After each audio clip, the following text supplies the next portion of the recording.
Hola y bienvenidos a Háblame de ti paranormal. Aquí, donde las sombras cobran vida y los susurros de la noche te envuelven, te contaré historias que te helarán la sangre. Prepárate para sumergirte en relatos escalofriantes, leyendas urbanas, sucesos paranormales y misterios que desafían la lógica. Así que apaga las luces, quédate en silencio y acompáñame en este viaje al límite del miedo. ¿Estás listo para escuchar lo que no te atreves a imaginar? ¿Comenzamos? Era una noche fría y silenciosa en el hospital. La vigilancia de la entrada estaba a cargo de Ulises y su compañera, Marta. Ambos estaban de guardia en la noche, cubriendo el turno de seguridad. El hospital estaba desierto, con solo el murmullo ocasional de máquinas y los ecos lejanos de pasos en los pasillos. La atmósfera estaba cargada de una calma inquietante. De repente, una figura apareció en el vestíbulo. Era un hombre desaliñado, con la ropa rota y sucia, que parecía haber salido directamente de la calle. Sus ojos estaban inyectados en sangre, y su rostro tenía una expresión de angustia y desesperación. Se acercó al mostrador de seguridad, jadeando y agitado. «¿Necesito ayuda?», dijo con voz entrecortada. «No puedo respirar, me siento muy mal». Ulises y Marta intercambiaron miradas. Aunque el hombre parecía un sin techo, su mal estado era evidente. Sin dudarlo, Ulises le permitió el paso y lo condujo al área de emergencias. El doctor Sánchez, un médico de turno, estaba en la sala de examen cuando llegaron. «Hola, ¿qué te pasa?», preguntó el doctor con tono profesional. «No puedo respirar bien», respondió el hombre, tosiendo violentamente. «Tengo fiebre y dolor en el pecho». El doctor, con la preocupación en su rostro, empezó a examinar al hombre. Lo checó minuciosamente y notó que tenía fiebre alta y respiración dificultosa. No estaba en condiciones de ofrecer un diagnóstico inmediato, pero sospechaba que podía tener una infección pulmonar grave.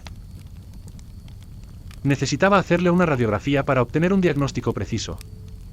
«Ulises, llévalo al cuarto de radiografía», indicó el doctor.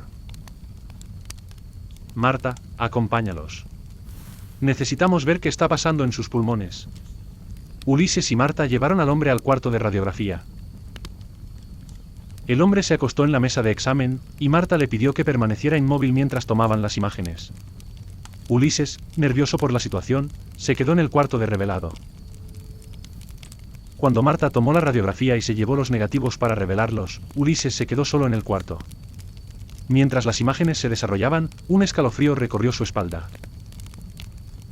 Empezó a sentir una presencia inquietante, como si alguien estuviera respirando cerca de su oído. El frío se hizo palpable, y una sensación de opresión llenó el aire. El cuarto, normalmente iluminado y lleno de luz, parecía volverse cada vez más oscuro. Ulises, aterrado, miró alrededor. No había nadie allí, pero el sentimiento de ser observado era inescapable. De repente, un susurro helado le rozó el oído, y el miedo se apoderó de él. Con un grito ahogado, salió corriendo del cuarto de revelado y se encontró con Marta en el pasillo. Cuando intentaron buscar al hombre, ya no estaba. «No lo encuentro», dijo Ulises, su voz temblando. «El hombre ya no está aquí. La sala de radiografía se cierra con llave, y estoy seguro de que no se ha ido por allí». Marta, alarmada, se unió a la búsqueda. Buscaron en todos los rincones del hospital, preguntaron a los residentes y revisaron cada sala. Nadie había visto al hombre salir. La confusión y el miedo se apoderaron de ellos. Finalmente, decidieron llamar a la policía. «Hay una persona que se metió al hospital y no podemos encontrarla», reportó Ulises, su voz cargada de pánico. La policía llegó al hospital, pero después de una exhaustiva búsqueda, no encontraron rastro del hombre. Las cámaras de seguridad del hospital no mostraban ninguna pista sobre su presencia. No había registros de entrada ni salida, y el misterio se profundizaba. Al día siguiente, el jefe de seguridad, el señor Gómez, decidió revisar las grabaciones de las cámaras para esclarecer el asunto. Julieta, la doctora de turno, estaba con él. Mientras observaban las imágenes, notaron algo inquietante. En las grabaciones, Ulises y Marta aparecían hablando y moviéndose por el hospital, pero no había rastro del hombre. Las cámaras mostraban a Ulises abriendo la puerta al aire y hablando con nadie en particular, y a Marta llevándose a un paciente invisible al cuarto de radiografía. El señor Gómez y Julieta se miraron horrorizados. La evidencia en vídeo parecía indicar que el hombre nunca había existido en la realidad. El doctor Sánchez, al revisar las radiografías, encontró algo aún más perturbador: las imágenes no mostraban ningún detalle de los pulmones del hombre. En su lugar, las radiografías eran completamente opacas, como si no hubieran captado ninguna imagen. El terror se apoderó del hospital. Los empleados comenzaron a reportar sucesos extraños, luces que parpadeaban sin razón, susurros inexplicables, y la sensación persistente de ser observados. Julieta decidió investigar más a fondo y descubrió una serie de eventos paranormales relacionados con el hospital. Aparentemente, el lugar había sido construido sobre un terreno con una historia oscura de eventos inexplicables y desapariciones. El hospital, una vez un refugio de curación, se transformó en un lugar de pesadilla. Las noches eran cada vez más inquietantes, y el sentimiento de una presencia oscura se hizo constante. Los empleados comenzaron a abandonar el lugar, incapaces de soportar el miedo. Julieta, atrapada en el terror, investigó la historia del hospital y descubrió un patrón de eventos similares a lo largo de los años, vinculados a apariciones y desapariciones inexplicables. Finalmente, la administración decidió cerrar el hospital temporalmente para realizar una investigación exhaustiva. Los antiguos empleados, ahora llenos de terror y escepticismo, hablaban en susurros sobre la presencia de un espíritu vengativo que había sido liberado. El misterio del hombre que nunca existió y los sucesos paranormales que siguieron dejaron una marca imborrable en el hospital, convirtiéndolo en una leyenda temida y evitada por todos. La historia de Ulises, Marta y Julieta se convirtió en una advertencia sobre los horrores que pueden acechar en los lugares destinados a la curación, recordando a todos que algunas presencias no deberían ser ignoradas y que el terror puede estar más cerca de lo que uno cree. El juguete maldito.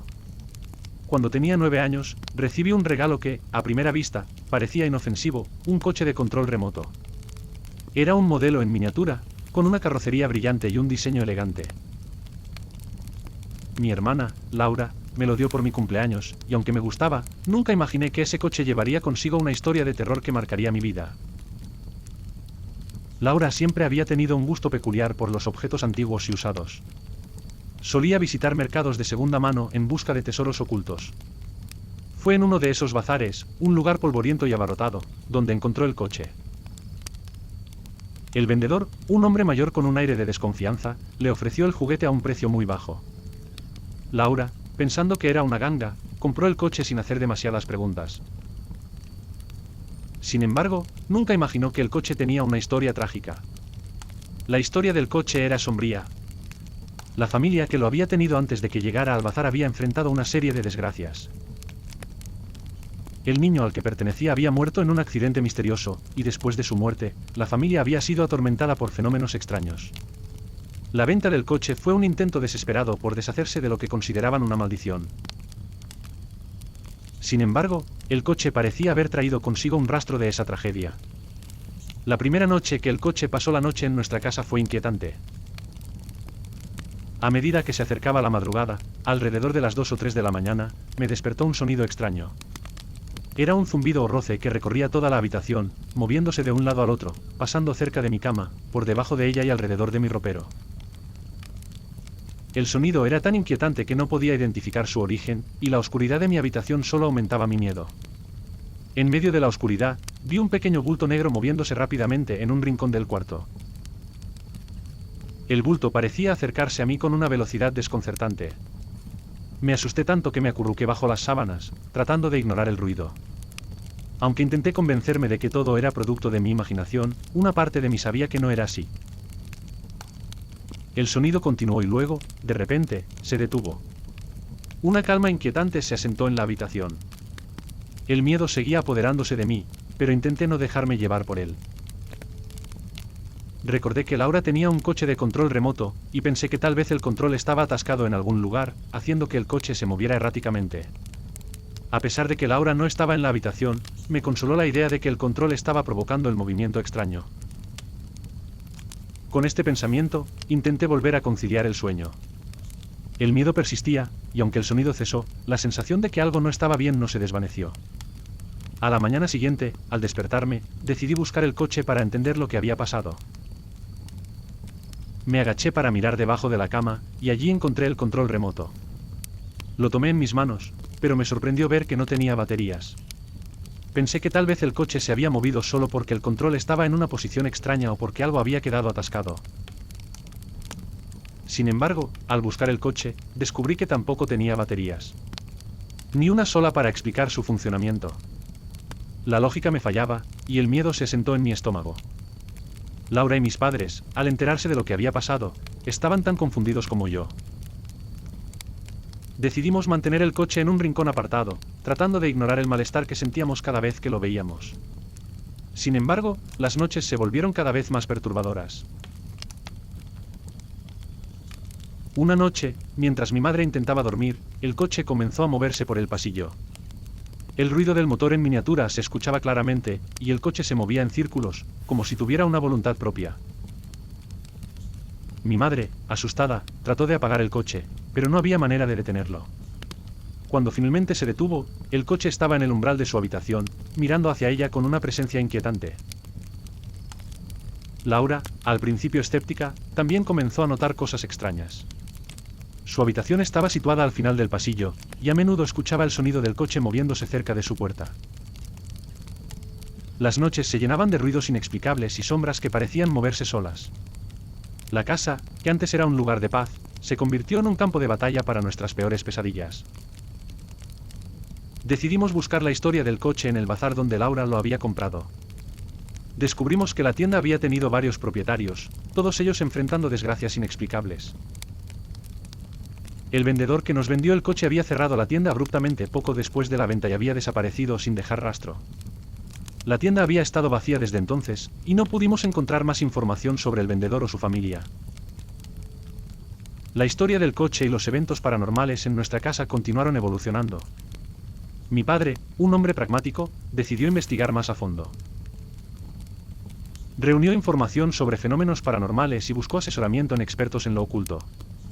Con la ayuda de un medium, que se especializaba en espíritus y objetos malditos, intentamos desentrañar la conexión entre el coche y los eventos que estábamos experimentando. El medium realizó una ceremonia para liberar la casa de la influencia del coche. Colocamos el juguete en una caja, rodeada de salivelas, y pronunciamos palabras de liberación. El coche, al principio, parecía resistirse, moviéndose por la caja y emitiendo un zumbido bajo. La atmósfera en la casa se volvió opresiva, y el aire parecía cargado de una energía inquietante. El medium, con voz firme, realizó un hechizo de liberación. Las velas parpadearon y se extinguieron una a una, y una sensación de frío se apoderó de la sala. El coche comenzó a moverse de manera errática dentro de la caja, como si intentara escapar. La tensión era palpable, y todos en la habitación contenían la respiración. Finalmente, en medio de un silencio abrumador, el coche se detuvo. La atmósfera en la casa comenzó a cambiar. Los ruidos extraños cesaron, y la sensación de opresión se desvaneció lentamente. Aunque el coche nunca volvió a causar problemas, la experiencia dejó una marca indeleble en nuestra familia. Las noches siguientes fueron mucho más tranquilas. La sensación de ser observados desapareció, y la casa volvió a la normalidad. Sin embargo, la historia del coche maldito se convirtió en una lección sobre la influencia de los objetos y las energías que pueden estar asociadas con ellos. El coche, que parecía tan inofensivo al principio, había traído consigo una sombra del pasado, una sombra que había perturbado nuestras vidas y nos había recordado la fragilidad de nuestra existencia frente a lo inexplicable. A medida que pasaron los años, la historia del coche de juguete se convirtió en una leyenda familiar.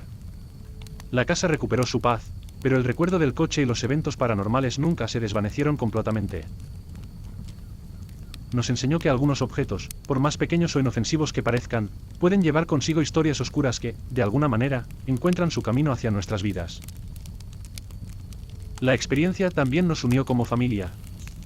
A pesar de las noches de miedo y las tensiones, aprendimos a enfrentar lo desconocido juntos. Cada vez que alguien mencionaba el coche o los eventos paranormales, nos mirábamos con una comprensión silenciosa. Sabíamos que, en alguna parte, había algo que no podía explicarse completamente, pero que había dejado una impresión duradera en nuestras vidas. Hoy en día, cuando miramos atrás y recordamos aquellos días, no podemos evitar sentir un escalofrío. La historia del coche maldito se ha convertido en una advertencia, una prueba de que incluso en la oscuridad más profunda, la búsqueda de la verdad puede traer la luz.